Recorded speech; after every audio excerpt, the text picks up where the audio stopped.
गौतम बुद्ध का जीवन परिचय।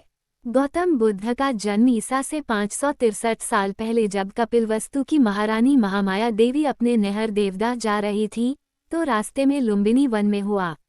ये स्थान नेपाल के तराई क्षेत्र में कपिलवस्तु और देवदह के बीच नौतनवा स्टेशन से 8 मील दूर पश्चिम में रुक्मिंदेई नामक स्थान है, वहां आता है, जहां एक लुम्बिनी नाम का वन था।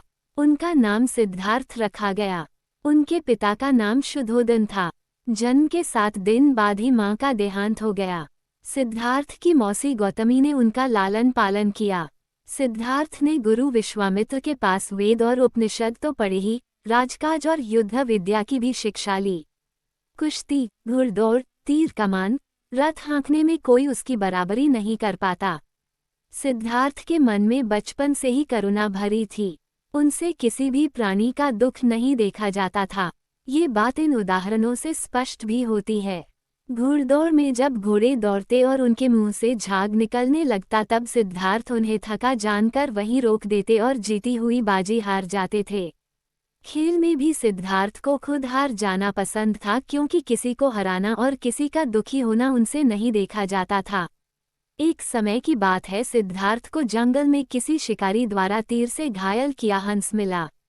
उन्होंने उसे उठाकर तीर निकाला, सहलाया और पानी पिलाया। उसी समय सिद्धार्थ का चचेरा भाई देवदत्त वहां आया और कहने लगा कि यह शिकार मेरा है, मुझे दे दो। सिद्धार्थ ने हंस देने से मना कर दिया और कहा कि तुम तो इस हंस को मार रहे थे, मैंने इसे बचाया है। अब तुम ही बताओ कि इस पर मारने वाले का हक होना चाहिए कि बचाने वाले का। देवदत्त ने सिद्धार्थ के पिता राजा शुद्धोदन से इस बात की शिकायत की। शुद्धोदन ने सिद्धार्थ से कहा कि यह हंस तुम देवदत्त को क्यों नहीं दे देते, आखिर तीर तो उसी ने चलाया था। इस पर सिद्धार्थ ने कहा, पिताजी, ये तो बताइए कि आकाश में उड़ने वाले इस बेकसूर हंस पर तीर चलाने का उसे क्या अधिकार था। हंस ने देवदत्त का क्या बिगाड़ा था?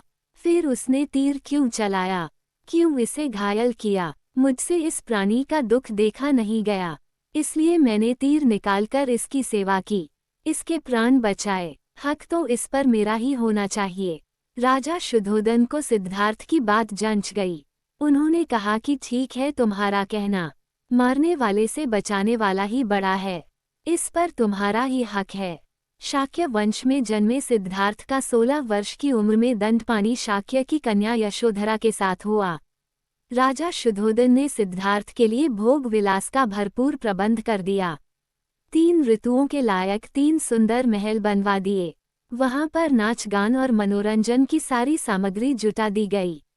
दास दासी उनकी सेवा में रख दिए गए, पर यह सब चीजें सिद्धार्थ को संसार से बांधकर नहीं रख सकीं।